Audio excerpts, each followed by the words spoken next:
Muy bien, buenas tardes a todos. Vamos a tratar de ver en esta breve conferencia, vamos a tratar de hacer una breve reseña de la situación sociopolítica de Europa en los tiempos en que vivió Santo Tomás. Vamos a dividir esta exposición en tres. Primero vamos a tratar de la formación de la cristiandad, en qué periodos de Occidente se insertó, y vamos a tratar de describir algunos de los acontecimientos históricos de las dos primeras etapas de esta civilización occidental.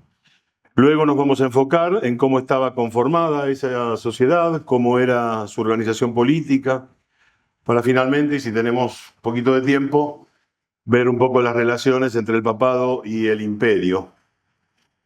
Y finalmente, en el tercer punto, vamos a tratar de desarrollar las principales innovaciones en el aspecto social y político que, iniciado en siglos anteriores, alcanzarán, como ya se ha dicho varias veces en las charlas que han tenido, alcanzará la cumbre en el siglo XIII, que es el siglo de nuestro homenajeado.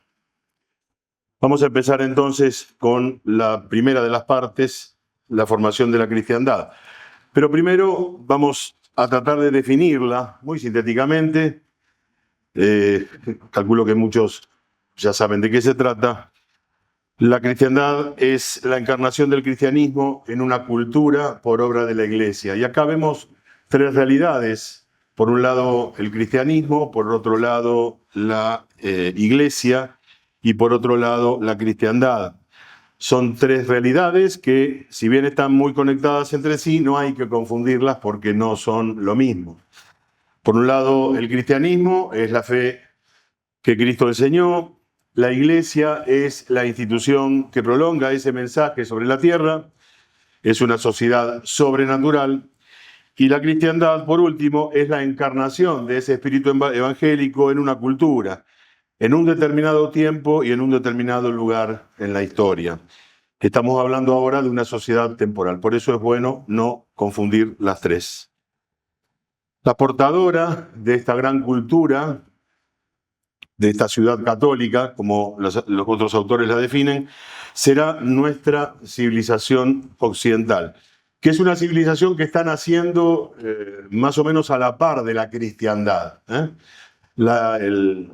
La civilización occidental viene a ser como un gran cuenco que se desprende o que hunde sus raíces en la vieja cultura grecorromana que ya se va eclipsando por una serie de acontecimientos que no vamos a desarrollar, pero bueno, principalmente es unas invasiones pacíficas, que los pueblos bárbaros iban penetrando en el imperio pacíficamente, ocupando los lugares que ya los romanos no ocupaban porque había un vacío demográfico muy grande.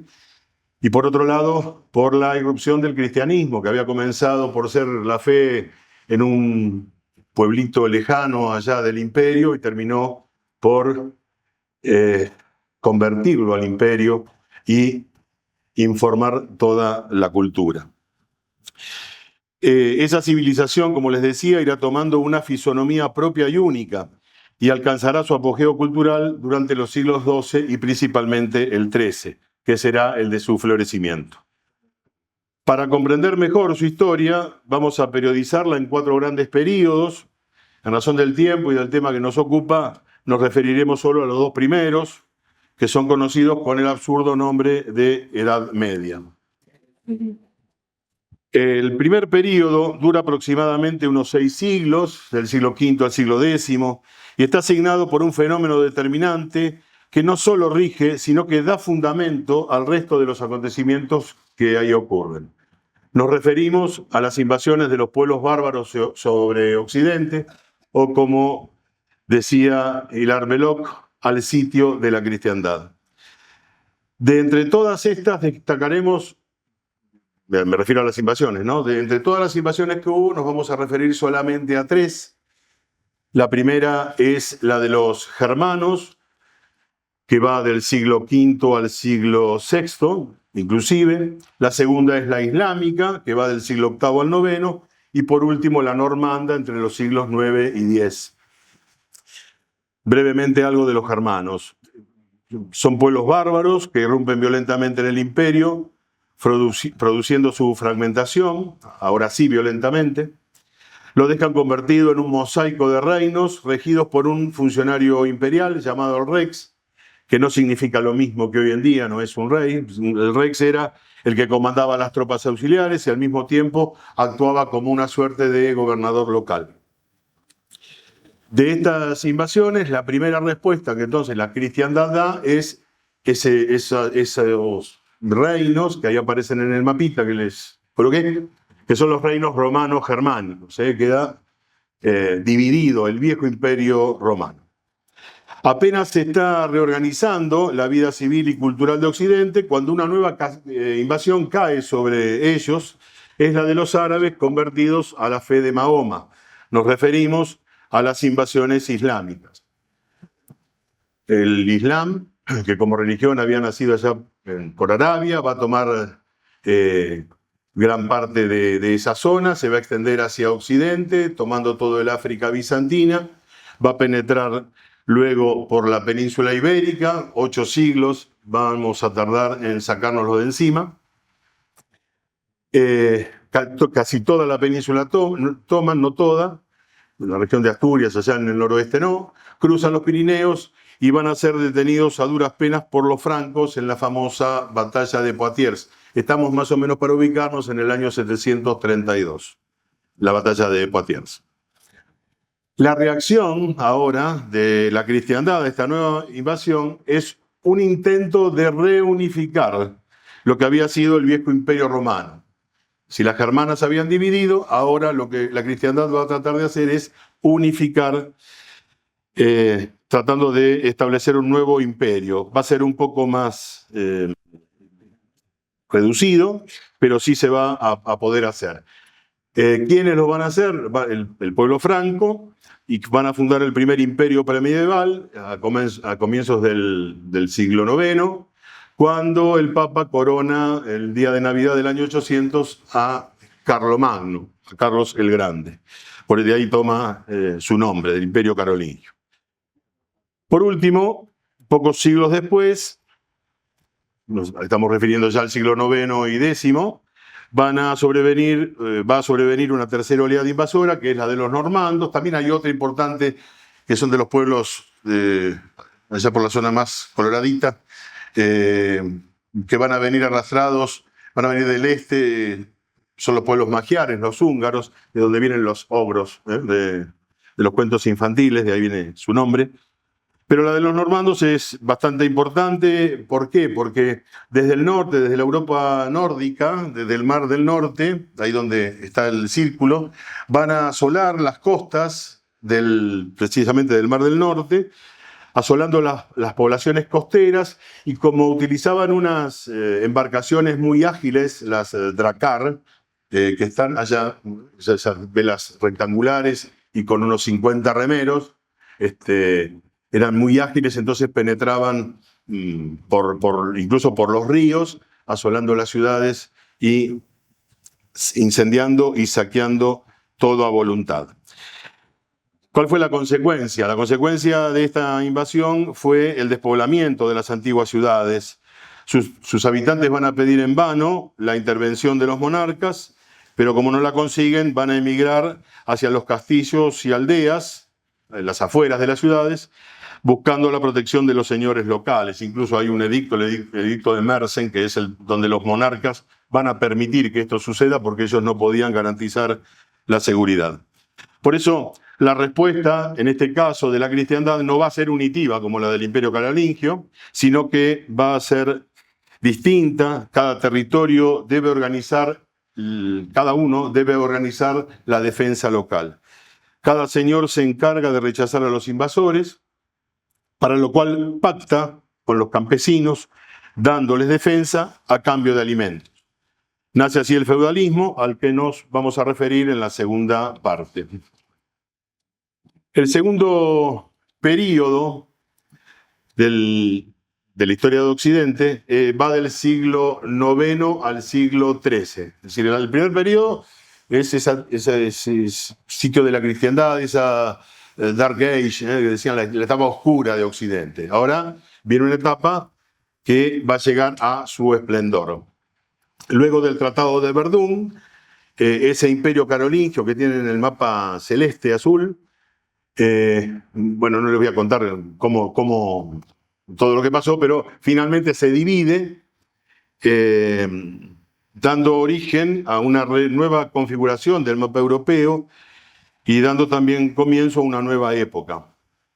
Este viejo imperio queda dividido en 3 reinos que con el tiempo surgirán de ellos 3 futuras naciones. Nos referimos a Francia, a Alemania y a Italia. La historia de estos pueblos es una larga lucha entre ellos, y lo que cada uno fue se lo debe en gran parte al estímulo despertado por esas confrontaciones. Podemos decir que Francia fue el centro del régimen feudal. Entre los siglos XI y XII se produce un debilitamiento del poder real, porque deja de ser hereditario y se transforma en un poder electivo. En los siglos XII y XIII se va a producir, al contrario, va a decaer el feudalismo y va a comenzar a equilibrar el poder entre los monarcas y los señores feudales. Y, por ejemplo, la elección ya no va a ser electiva, sino que va a ser hereditaria nuevamente, ¿no? Recién a partir del siglo XIV se va a consolidar el poder real, sentando las bases de la nación y del Estado, ¿no? Principalmente, bueno, 2 siglos más, en el siglo XVI, cuando comiencen a gobernar los reyes absolutistas, ¿no? Luis XIV, por ejemplo. Hablando de Francia, con el advenimiento de la dinastía de los Capeto, se va a iniciar, esto fue hacia finales del siglo X, se va a iniciar la expansión territorial y la consolidación del poder real por sobre los grandes señores feudales. Entre ellos se va a destacar el gran San Luis, rey de Francia, Luis IX, que fue un modelo de rey contemporáneo de Santo Tomás, nuestro homenajeado, a quien recurrirá, al igual que otros tantos políticos y gobernantes de la época, para tomar consejos para su gobierno, ¿no? De Regimini Principum es uno de los escritos de Santo Tomás precisamente para este fin. En Alemania, los últimos carolingios mantuvieron a raya a la aristocracia feudal. Pasa lo contrario, al revés, que en Francia. Pero a partir del siglo X, los señores van a comenzar a emanciparse hasta que uno de ellos va a lograr suplantarlos en el trono. La monarquía en Alemania va a ser electiva a partir de entonces, hizo respetar sus derechos frente a la nobleza, se apoyó principalmente en la iglesia y en la naciente burguesía, a quien trató de complacer con la fundación de nuevas ciudades, a la burguesía me refiero. Con la llegada al trono de Otón I, se terminó de afianzar el poder real, sometió a los lombardos del norte de Italia y el Papa lo va a consagrar como nuevo emperador, del nuevo imperio llamado Sacro Imperio Romano Germánico en el año 962. Este imperio dejará de ser franco como el carolingio para ser germano y será la columna vertebral por donde transcurra todo este tiempo que hemos llamado Edad Media. Ya entrado el siglo XII, el poder centralizado de la monarquía irá cediendo paso ante el creciente feudalismo que terminará por dividirlo en muchos territorios. En Italia, las ciudades estaban divididas en 2 grandes cuerpos políticos. Por un lado estaban el reino de Sicilia en el sur, la parte verde clara, y después en el reino de Italia propiamente dicho. Nos referimos a la zona de Lombardía, del Véneto, del Piamonte y de los estados pontificios. A partir de la invasión de los lombardos en el norte de Italia, comenzaron a establecerse los feudos eclesiásticos y civiles. Al convertirse en vasallos del emperador Otón I, consiguieron del emperador que sus privilegios fueran irrevocables y hereditarios. Sin embargo, este régimen no tuvo mucho arraigo al haberse desarrollado al mismo tiempo que una burguesía adinerada. Desaparecido entonces el peligro de las invasiones, se va a producir un gran renacimiento urbano en esta península. En un principio, las ciudades comenzaron a formarse alrededor de los monasterios y castillos, y algunas otras deben su existencia a la iniciativa de los señores. Me estoy refiriendo a la fundación de las famosas ciudades libres. En este momento, el mundo feudal italiano empieza a llegar a su término y su hegemonía pasará a las flamantes urbes. Esto se debió principalmente al gran desarrollo comercial, con el origen de algunas industrias, como la industria de la lana en Florencia. También las cruzadas, siglo XI y siglo XIII, van a hacer su aporte a este proceso, van a reforzar este movimiento hacia el exterior, estableciendo no solo los lazos comerciales, sino sobre todo los lazos culturales. Hubo una gran influencia, hemos recibido Occidente a través de estas rutas que se fueron abriendo nuevos adelantos y conocimientos desde científicos a geográficos, de la navegación, del arte de la guerra, como también, bueno, fue importantísima la influencia árabe y bizantina. Por su posición geográfica, estas ciudades se convirtieron en el nexo entre el Oriente y Occidente. Muchos comerciantes se convirtieron en financistas de las empresas militares y formaron una nueva clase dirigente, que se los conoce como los lombardos. Y miren hasta dónde llega esto, que el término lombardo se usa hasta en la actualidad. Hay una calle en el centro económico de Londres que precisamente se llama Calle de los Lombardos. En inglés no tengo buena pronunciación, así que los dejo por su cuenta. O también en Francia, que a los prestamistas se los llama con el mote de lombardos. En el siglo XIII, el crecimiento fue tan notable que trajo como consecuencia una importante transformación social. No solo la vida económica se focalizó en ellos, sino que además se constituyeron en grandes centros culturales. Como las tierras estaban en manos de los señores, las ciudades emprendieron una larga disputa contra ellos, no exenta de ardides. Esto terminó por transformar la situación de los antiguos señores, a quienes los habitantes de las ciudades primero convirtieron en vasallos suyos, eran sus antiguos vasallos. Ahora la situación se revirtió.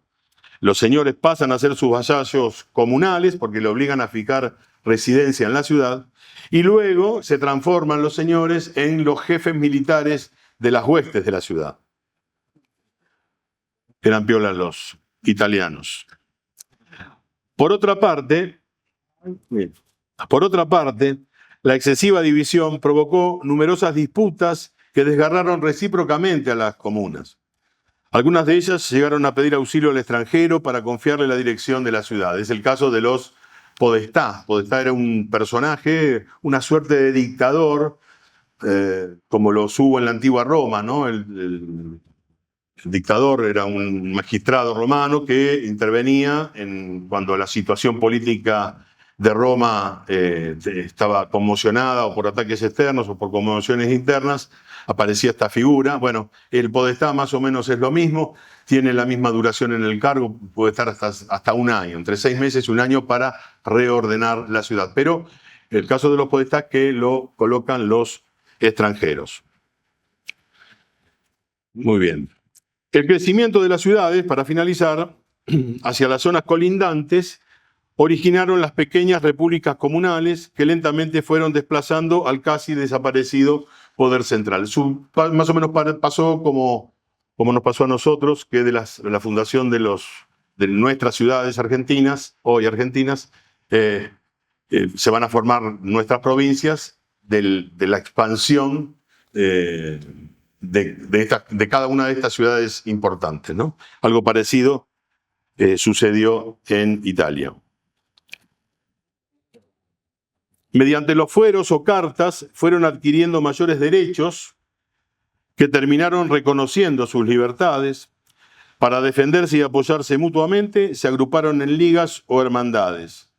El Papa Alejandro III impulsó una de ellas, la Liga Lombarda, que la tienen ahí en la imagen, y lo hizo para defender a Italia del emperador Germano. Pero no es la única liga que se formó, hay otra muy famosa en la zona de Europa del Norte, en Alemania, es la Liga Hanseática, que encabezó la ciudad de Lübeck y siguieron las ciudades más opulentas de la misma Germania y de Flandes. En Inglaterra, contrariamente a lo que había ocurrido en Francia, el feudalismo, si bien en un primer principio la monarquía era muy fuerte en Inglaterra, hacia el siglo X, XI, comenzó a tambalear su poder, porque el feudalismo va a tomar fuerzas y va a lograr imponerse a los reyes. La Carta Magna, a principios del siglo XIII, en 1215, firmada en Inglaterra, inauguró un régimen de libertades públicas, fijó limitaciones al poder real y estableció las bases del régimen constitucional que aún hoy gobierna la nación. Sabemos que es una monarquía constitucional. Muy bien, hasta aquí hemos pasado los principales acontecimientos que marcaron las dos primeras etapas de Occidente. De esta manera, el continente europeo va tomando una fisonomía propia y única. Los territorios nacionales fueron consolidándose primero en Francia e Inglaterra y posteriormente se van a ir extendiendo a lo largo de toda Europa. En los siglos venideros comenzarán a surgir las diferentes naciones que competirán entre sí por alcanzar la supremacía en el continente, pero eso ya no es tema que nos ocupa, eso sería las otras dos etapas de Occidente que comienzan el siglo XIV en adelante.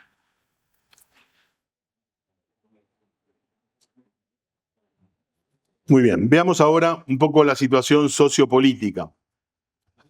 Hablaremos del modo en que estaba estructurada la sociedad. Solo explicaremos sus generalidades, ya que resulta prácticamente imposible abarcarlo todo. Sabemos que uno de los problemas que los hombres tenemos es la convivencia. Entonces, los procesos por los que los hombres tratamos de organizar nuestra convivencia son precisamente los sociopolíticos. Digo, para que nos focalicemos en lo que vamos a hablar. En líneas generales, todo el ordenamiento sociopolítico se configuró a partir del régimen feudal. Comenzó a desarrollarse en Francia y luego se difundió por Alemania, Italia, España e Inglaterra. Para entenderlo cabalmente, no debemos pensarlo como un sistema homogéneo, con rasgos uniformes. Más bien revistió características muy distintas en cada región. El término procede de la voz germana feod, que significa alimentar. Estas eran las tierras conquistadas en las guerras que los reyes concedían en forma vitalicia a sus mejores auxiliares, quienes a su vez se comprometían a prestarle al jefe el debido servicio militar. El feudalismo surgió de la combinación de dos realidades. La primera de ellas es la necesidad de protección por las invasiones, y la segunda, de la fuerte organización social que tenían los pueblos bárbaros. Entendamos también que en la historia hay dos tipos de pueblos, los pueblos primitivos, estos pueblos bárbaros, o los pueblos civilizados, ¿no? En base a cómo se comunican de generación en generación, o el tipo de comunicación que tienen entre ellos, en la misma, los que son contemporáneos, es que se establece esta diferencia de pueblos civilizados o pueblos primitivos, pueblos bárbaros. Se habla de civilización azteca y podemos hablar de cultura azteca, pero no eran pueblos civilizados porque en el tema de su comunicación era muy distinta a la de un pueblo civilizado, que donde hay, por ejemplo, de generación en generación hay una transmisión escrita, no oral, como pasa en estos pueblos. Entonces estamos hablando de pueblos bárbaros, que van a unirse a los otros dos ingredientes que tiene la civilización occidental, a este cuenco que les dije al principio. Es un cuenco que contiene, así como este vaso contiene el agua, este cuenco que contiene una cultura que en un principio es la que hemos llamado cristiandad. Ese cuenco tiene como tres paredes. La primera de ellas, o sea, cómo está conformada la civilización. Hemos hundido las raíces en la civilización grecorromana y cómo pensaban, ¿no? Cómo utilizaban la razón los griegos y el orden político romano. En el segundo de estas paredes podríamos hablar de la tradición veterotestamentaria traída por el cristianismo a Occidente, ¿no? a esta naciente civilización. Y ahora se va a completar con el agregado de los pueblos bárbaros. Y ahí, en esa mezcla, va a surgir lo que somos nosotros. Entonces, volviendo al tema, el feudalismo, decíamos, surgió de dos combinaciones: la necesidad de las invasiones y esa fuerte organización social que tenían los pueblos bárbaros.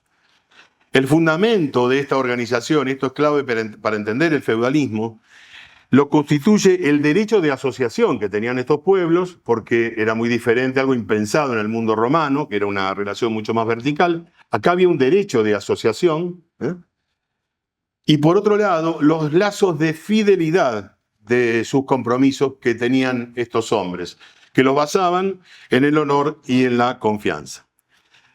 La Iglesia, que es la que va a producir esta gran cultura llamada cristiandad, tomando de estos tres elementos que acabo de mencionar, de los griegos, de la tradición veterotestamentaria y de los pueblos bárbaros, lo que va a hacer es tomar estos elementos y los va a integrar a su cosmovisión, a su manera de ver el mundo. Sin esto, el feudalismo muy difícilmente hubiera podido desarrollarse del modo que lo hizo. Su enseñanza provocó que estos hombres abandonaran sus costumbres primitivas y morigeraran sus costumbres. La guerra privada se había multiplicado debido a su excesiva belicosidad y las consecuencias caían lamentablemente siempre sobre sus vasallos. La Iglesia ordenará su temperamento y hacia fines siempre más nobles. Por eso va a instituir algunas instituciones como la paz de Dios, que es no guerrear en determinadas propiedades, por ejemplo, propiedades eclesiásticas.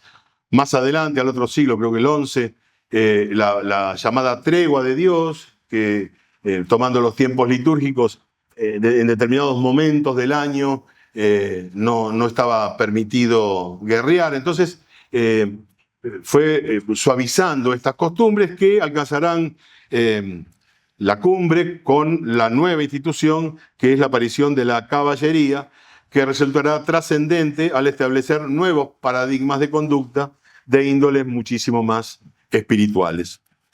Los caballeros representaron el ideal medieval por excelencia.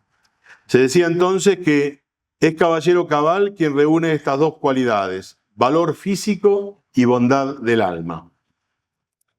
Vale aclarar que estas tribus habrían permanecido inalterables por siglos si no hubiesen recibido una poderosa influencia del exterior. Me refiero a la cultura grecorromana, me refiero a la acción de la Santa Iglesia.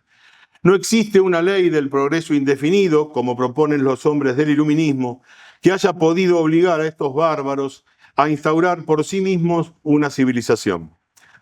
En este sentido, y como lo afirma un gran historiador inglés, Christopher Dawson, él dice, y lo cito: es imposible comprender el pasado a menos que se comprendan las cosas que más preocupaban a los hombres del pasado. Fin de la cita.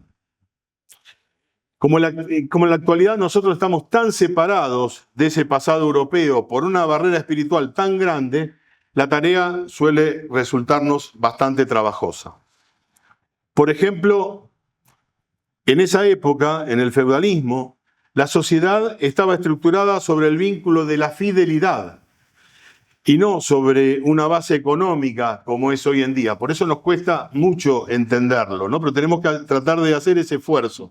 Tenemos que tratar de ponernos en situación de estos hombres, ¿no? De qué gustaban, de qué se reían, qué los afligía, qué los impulsaba, cuáles eran sus ideales. Hay que ponerse un poco en los pantalones o en las polleras de estos hombres y mujeres para ver cómo sentían, para poder entender mejor su realidad.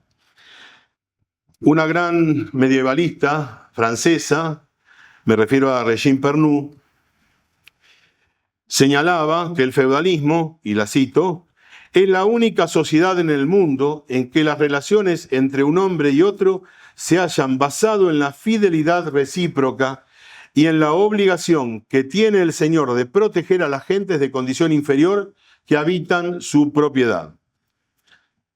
Fin de la cita. Por eso, básicamente, el feudalismo es eso. Es un sistema en el cual se produce un pacto personal, pacto, recuerden, basado en el honor y la confianza mutua entre el señor y sus vasallos. Aquel le da protección, el señor, y beneficios, y estos le dan su trabajo.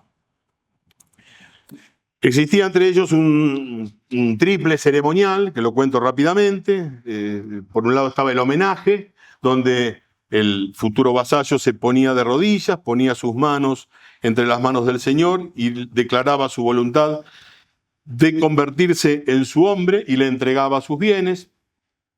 Después venía el juramento que se hacía sobre los santos evangelios, con el valor que eso implicaba, no como hoy en día, ¿no? Eran hombres que tenían esa relación vertical mucho más ajustada que la de nuestros contemporáneos. Era una especie de sacramentum donde promete y jura a su señor esa fidelidad. Y por último, venía la investidura, que es cuando el señor le devuelve en feudo sus bienes, sus propios bienes, y como todo en esta época era un símbolo, entonces se entregaba, si era un feudo civil, se entregaba un terrón de tierra, si era un feudo religioso, una cuerda de la campana o cualquier otra cosa, ¿no? Una llave. Pero ahí quedaba bien simbolizada este pacto, que no era un modelo único, no era que bajaban de internet un formulario y tenías el mismo pacto para todos, sino que para cada relación era distinto, porque iba variando de región en región o de campo en campo, ¿no? No de Alemania a Alemania, y entre vecinos podían ser diferentes esos pactos. Lo que no debemos olvidar es que todo esto se basaba en la fe y en el honor. Las dos partes tenían sus derechos y obligaciones. Si alguno de los dos no cumplía con el compromiso asumido, era acusado de felonía. La infidelidad, la traición de cualquiera de las partes, constituía un gravísimo delito, por el cual podían quedar despojados de su feudo y marginados de la sociedad. Incluso el vasallo podía liberarse de ese juramento que había hecho a un señor que lo había traicionado.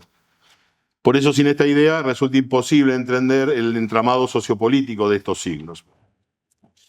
¿Cómo estaba formada la sociedad? La sociedad feudal, durante la etapa de las invasiones, vemos que a gran rasgos había dos grupos sociales. Por un lado la nobleza y por el otro los campesinos. En menor medida encontramos también un pequeño número de artesanos.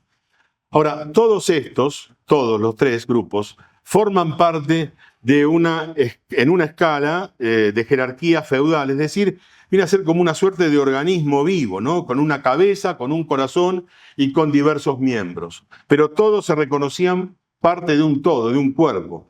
Era una sociedad muy jerárquicamente organizada.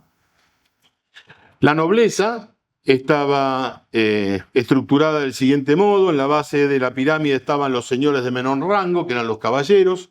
A continuación seguían los varones, que eran los que tenían más de 100 combatientes a sus cargos. También estaban los señores castellanos, los que tenían los castillos. Arriba de ellos estaban los condes, los vizcondes, los marqueses, los duques. Y en la cumbre se encontraba el rey.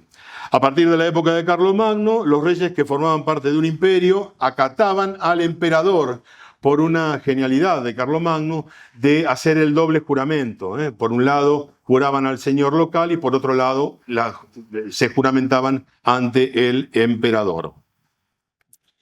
El monarca era un primus inter pares, era el primero entre los iguales. Un señor, entre otros, que tenía una preeminencia más honorífica que de hecho, era una autoridad nominal. Cada señor feudal sostenía los impuestos, la administración de justicia y las milicias en sus territorios. El rey solo lo hacía en los propios. Era todo un entramado de lealtades donde en cada uno de los estamentos se daban vínculos de protección y de fidelidad mutuos. El otro grupo social los conformaban los campesinos. Recordemos que el trabajo rural era el único considerado como trabajo propiamente dicho. Todo El trabajo del artesanado, sobre todo el del comerciante, que va a ir apareciendo de a poco, era no muy bien visto, ¿no? ¿Y por qué pasaba esto? Y porque todo el tejido social dependía de ellos, ¿no? Para su sustento, para su manutención. Dentro de este grupo se encontraban los colonos o villanos, eran personas libres, pero sujetos a su señor en lo que se refieren a títulos, en pedirle justicia y a prestar un servicio militar. Pagaban tributo al señor con parte de lo producido o con animales o huevos o lo que sea, ¿no? Quesos, con especies. En algunas épocas del año trabajaban las tierras del señor. Pero más abajo de la escala social había otro grupo que son los conocidos con el nombre de siervos de la gleba. La gleba es la tierra. Y acá hay mucha confusión al respecto que conviene aclarar. La condición de siervo es muy diferente a la de esclavo. El siervo no está sometido a su dueño, sino apegado a un dominio, a la tierra. En el caso del esclavo, va a ser una cosa. En el caso del siervo, es una persona. Y al igual que los colonos, estaban sujetos al trabajo en el campo, lo que no podían era abandonar la tierra que cultivaban. Esa era la única restricción a su libertad. En cierta manera le favorece, porque tampoco pueden echarlo de su territorio. El colono, que tenía que salir a defender a su señor, tenía que abandonar el territorio si era llamado a las armas, podía perder su tierra, podían romperle toda su tierra, no existía un mecanismo de compensaciones, así que podía perderlo todo. El siervo de la gleba en ese sentido estaba un poquito mejor. Igual que los colonos, los siervos pagaban también tributos, pero no formaban parte de la milicia, no podían llevar armas. A finales de esta etapa, y debido al crecimiento demográfico y al desarrollo económico de los centros urbanos, tímidamente irá apareciendo una nueva categoría social cuyo protagonista es el burgués, el habitante del burgo, de la ciudad. En un primer momento, este personaje vivirá dentro del orden cristiano y participa de sus valores, pero de a poco comenzará a desviarse de los ideales propios de la cristiandad. La Iglesia atacará resueltamente el mal en su raíz intelectual y en los efectos sociales que produce. Serán estas dos órdenes mendicantes que nacen en esta época, los dominicos y los franciscanos, los que saldrán a defender el pensamiento y la conducta cristiana frente a estos primeros amagos de defección. Veamos ahora el aspecto político de esta organización. La relación entre los que mandan y los que obedecen originó un régimen político cooperativo. Sería absurdo hacer una apertura perfecta de esos siglos. Sería desconocer nuestro estado actual de naturaleza caída, donde la humanidad entera está sujeta a las consecuencias del pecado original. De ahí que ni podemos hacer una leyenda rosa, por más grandes santos que haya tenido, pero tampoco podemos caer en las aguas de la ideología y afirmar que en esta época primó un total oscurantismo. Necesariamente en todos los tiempos siempre hubo y habrá injusticias, herejías y abusos de todo tipo. También en esta época los hubo como en cualquier otra. Pero lo que la distingue de las demás es que en ellas había una clara diferencia entre lo que estaba bien y lo que estaba mal. Había una raya, se sabía, el que hacía algo mal sabía que estaba haciendo algo mal. Si nosotros lo pensamos con nuestras categorías actuales, hoy llamamos derecho a algo que está mal. Es decir, hoy el aborto es algo bueno. Se ha desdibujado esa línea, ¿no? Y no solo se ha desdibujado, sino que se ha subvertido. Llamamos mal a lo que está bien y bien a lo que está mal. En este entonces había males, había sufrimientos como en cualquier otra etapa de la historia, pero se sabía que se estaba haciendo mal, se sabían pecadores.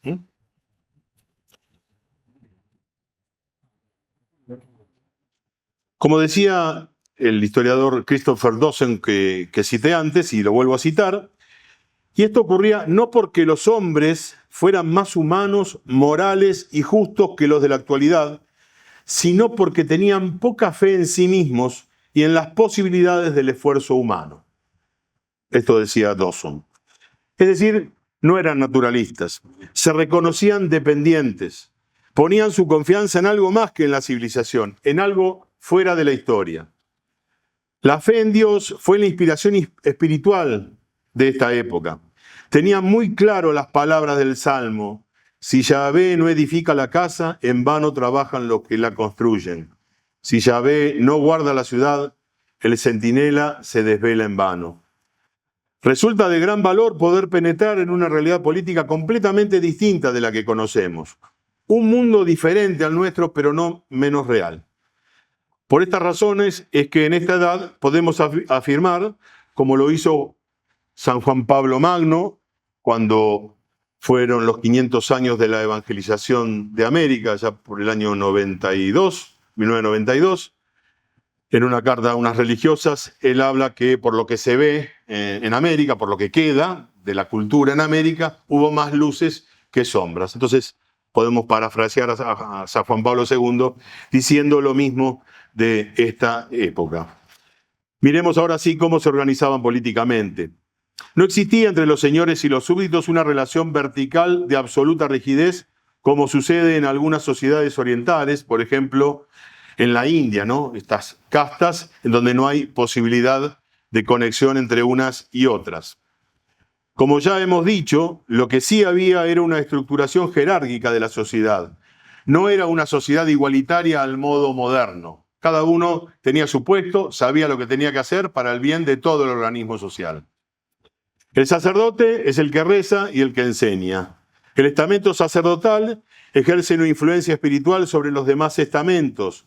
No es una situación de subordinación. El Papa es el que interpreta la doctrina cristiana y la transmite a toda la jerarquía eclesiástica, desde el primero de los cardenales al último de los sacerdotes. Mediante ellos debe llegar a todo el pueblo fiel, principalmente al poder temporal, que es el segundo estamento, el de los emperadores, el de los reyes, el de los mismos señores feudales. Es el estamento de los que combaten, de los que gobiernan, de los que protegen sus dominios. También este influjo debe pasar a través de ellos hacia el tercer estamento, que es el que constituyen los campesinos y artesanos, que son los que trabajan para mantener esta estructura, que son los que aseguran las necesidades para la vida material. Ellos también debían recibir este influjo de los reyes y de los príncipes y señores feudales. El desorden en la sociedad se produce cuando ese orden jerárquico se subvierte, se cambia, se pone arriba lo que estaba abajo. Y uno de los estamentos comienza a invadir el ámbito o la función del otro. Ahí es cuando se produce el gran desbarajuste, que es lo que de hecho ocurrió en la desintegración de la cultura cristiana. Esto va a ocurrir a partir del siglo XIV, cuando comience ese proceso, ese lamentable proceso de desintegración de la cristiandad. Hoy lo escuchaba el padre Fuentes que hablaba de los libros. Me recuerdo ahora uno de ellos, que es El comunismo en la revolución anticristiana, del padre Julio Membiel. Y traigo a colación lo del padre Fuentes de hoy, porque él hablaba de cuánto bien hace un libro, ¿no? Y yo he visto este libro en el convento de Tuscaña, autografiado por el padre Huela, con una pequeña leyenda que él puso, que no quiero cometer, no quiero quemarla, digamos, pero decía algo así: este libro me salvó la vida. Una cosa así. Y a mí me pegó fuerte, porque realmente cómo puede una persona, un libro, un consejo, por eso me retraigo a lo que decía el padre antes, ¿no? En la conferencia anterior, cómo puede cambiarnos la vida, ¿no? Miren de los bienes que se siguieron de eso, ¿no? Hay otro libro que otro amigo acá presente una vez me alcanzó, que es La autopsia de Creso, de Leopoldo Marechal. No es un libro, es una carta en donde magistralmente describe todo este proceso de desintegración de la cristiandad, que antes que me fuera por las ramas les estaba explicando. En algunas nociones en algunas naciones, va a producirse un fenómeno opuesto al del feudalismo. Así como había fragmentado el poder de la realeza, ahora esta va a comenzar a concentrarse nuevamente en sus manos. La monarquía estamentaria feudal se irá convirtiendo en un gobierno centralizado, el poder de los señores irá disminuyendo y pasará a manos de los reyes. Por ejemplo, en Francia, la realeza se consolida en la cima del poder político, logrando al mismo tiempo el equilibrio de las fuerzas intermedias. Señala Regine Pernoud, y la cito, que su autoridad estaba fundada más sobre la fuerza moral que sobre la fuerza militar. Y esto sucedía porque los reyes medievales entendían el poder como un servicio a sus súbditos del que debían responder solamente ante Dios. Como decía Santo Tomás, el pueblo no está hecho para el príncipe, sino el príncipe para el pueblo. Los monarcas se encontraban así condicionados por su fe y especialmente por las leyes basadas en las costumbres del reino. Sus actos de gobierno estaban controlados por la mirada atenta de la Iglesia y también la de sus mismos pares, la de los caballeros y los recientes parlamentos, que no son una invención moderna, sino que datan de esta época. Si mal no recuerdo, el primero de ellos fue en la ciudad de Huesca, en el siglo XII, 1202, por ahí.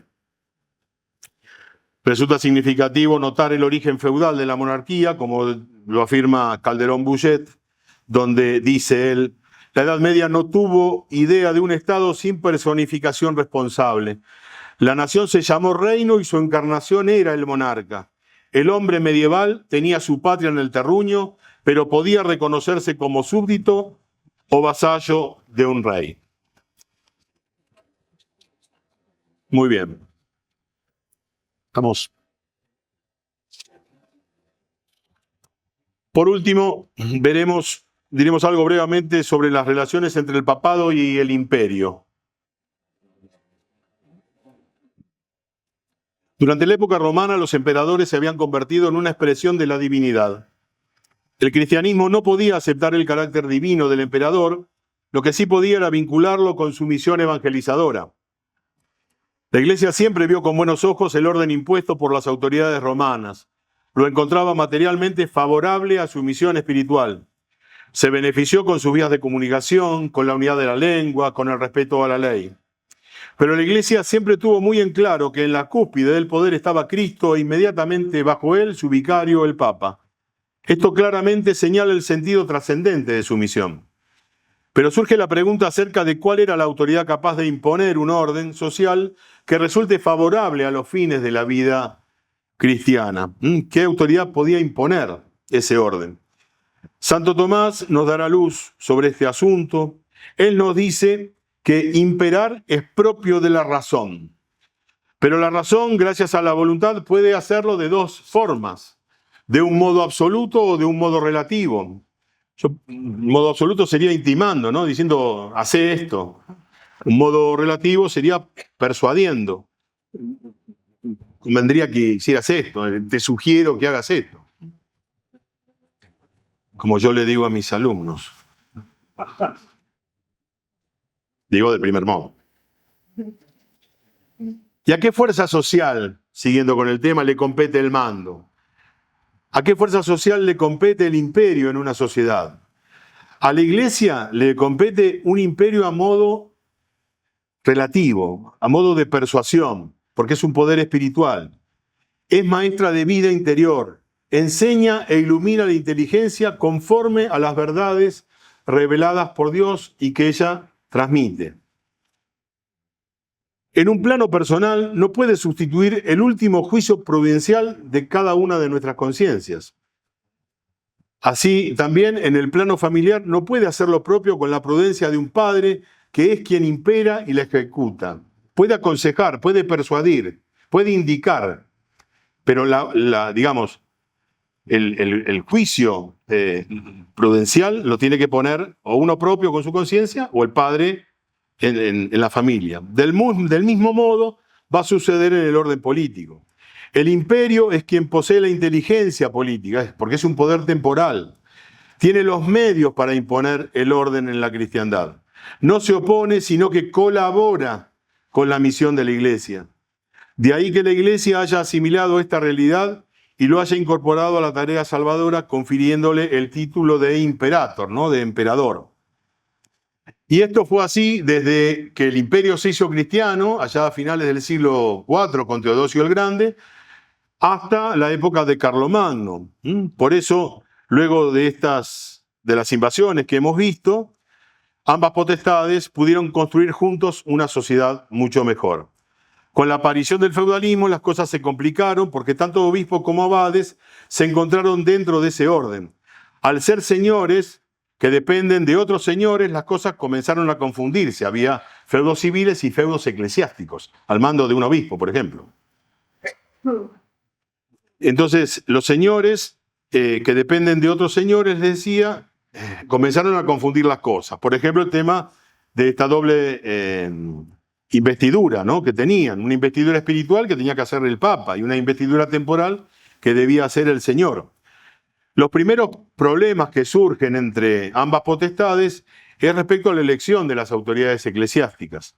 Al principio los obispos eran elegidos por un colega o por pedido del pueblo, pero solo otro obispo era el que confería la consagración. Esta situación cambió cuando los reyes se atribuyeron el derecho de imponer a sus candidatos, atribuyéndose el derecho que tienen porque son los que representan al pueblo, ¿no? Digamos, en general no es algo preocupante porque se trataba de elegir buena gente, pero lo que sí era inquietante era el criterio que se utilizaba, que podía cambiar. Pero la cuestión se va a agravar cuando el soberano no solo quiso elegirlo, sino que quiso investirlo. No solamente le quiso dar el cetro, que era el símbolo del poder temporal, sino que también le quiso dar el báculo y el anillo, que era el símbolo del poder espiritual. Este sistema se extendió a la elección de los párrocos y hasta la del mismo Papa. Si el señor era realmente un buen cristiano, no resultaba un problema mayor que eligiese los candidatos. Pero si no lo era, el clero podría caer en vicios tales como la simonía, que es la venta de cargos, o el concubinato, como de hecho pasó. Y tuvo que venir un gran papa, Gregorio VII, a poner las cosas en claro. ¿Cómo se trató de corregir esta situación? La de la elección. El Papa Nicolás II, a principios del siglo XI, mediados del siglo XI, va a crear el colegio cardenalicio, entonces el sumo pontífice iba a ser elegido por este santo colegio. San Bernardo retomará la idea de las dos potestades del Papa Gelasio allá por el siglo V y las haría suyas. Esta teoría se basaba en el texto evangélico donde Jesús le va anunciando a sus apóstoles su pasión ya próxima y sus discípulos le dicen: Señor, aquí hay dos espadas. De esta respuesta de los discípulos se interpreta, según esta teoría, que ambas espadas le corresponden a Pedro. Una en su mano y la otra a sus órdenes. El Papa tiene todos los derechos en el plano espiritual. Dispone de dos poderes, uno directo, juzga a todos los cristianos, y otro indirecto, velar para que todas las instituciones se amolden a los principios divinos. Ambas espadas fueron entregadas por Dios. La autoridad viene de Dios. No tendrías autoridad si no te hubiese venido de lo alto, le dice Cristo a Pilato en el pretorio. Pero resulta que algunos entendieron que la espada era conferida directamente a cada uno de los poderes, es decir, había una traslación inmediata de Dios a cada uno de los poderes, y otros entendieron que ambas espadas fueron entregadas al Papa y que éste posteriormente se la entregaba, la que le correspondía, al emperador. Es decir, sería una traslación mediata, mediante las manos del Papa. Así iban a surgir un montón de problemas, como la querella de las investiduras, las luchas entre Federico Barbarroja contra Roma, la época de los güelfos y gibelinos, la de Federico II con otro gran papa, el más grande, llamado Inocencio III, bueno, y muchas, pero me apura el tiempo. Será Santo Tomás el que va a sintetizar admirablemente la cuestión al distinguir los dos órdenes, el temporal o político y el eterno o religioso, marcando la necesaria jerarquización que debe darse entre uno y otro. Y él nos enseña que, como la gracia supone la naturaleza y no la destruye, esto dice Santo Tomás, el derecho divino tampoco destruye al derecho humano, incluso llega a afirmar, el mismo Santo Tomás, que en materia de bien civil es mejor obedecer al poder secular que al poder espiritual. Esto lo dice el santo. Por eso concluye que cada poder es autónomo y tienen sus propios fines, uno espiritual y otro temporal, pero que ambos están ligados. Aquellos que tienen a su cargo alcanzar los fines próximos, el poder temporal, deben subordinarse a los que tienen la misión de alcanzar los fines últimos, que es el poder temporal. Por último, y ahora sí, durante el siglo XIII, la ciudad católica alcanzó su florecimiento y mereció el calificativo de renacimiento anticipado o primer renacimiento. Fue ese largo y duro, pero muy salubre invierno que antecedió a la alocada primavera del Renacimiento, al decir del padre Castellani. Y esto es el resultado de su originalidad de profunda inspiración cristiana y no de la imitación del helenismo pagano como sucedió luego en la época del Renacimiento. Como hemos visto en el orden social, este siglo vio la emancipación de las ciudades libres o comunas, el resurgimiento de la vida municipal, la formación de ligas o ujanzas, la creación de gremios y corporaciones que armonizaron las relaciones entre los miembros de la misma sociedad. En el orden político resulta significativa la forma especial que tomó la distribución del poder en la sociedad feudal. Aquí se da una cierta horizontalización, a diferencia de la potestad señoral que se ejerce verticalmente. Durante este tiempo se moderó la autoridad real con la distribución del poder entre los nobles. Vemos cómo la consulta frecuente que los monarcas hacían a los sabios y hombres prominentes del cuerpo social. Esto era una cosa que sucedía permanentemente. Fue también la época de la creación de los parlamentos que fiscalizaban las acciones de gobierno, las Cortes de España, las Ditas de Alemania, los Estados Generales en Francia, las cámaras en Inglaterra, de la concesión de las cartas a las ciudades que le otorgaban las libertades públicas. Todo esto en esta época. De allí la Carta Magna de 1212, ¿no? la inglesa, que resolvía un conflicto entre varones, haya sido sindicada como un importante antecedente de las libertades modernas. En este terreno se produce la distinción de dos potestades, las dos espadas, y no de dos esferas como en la época romana.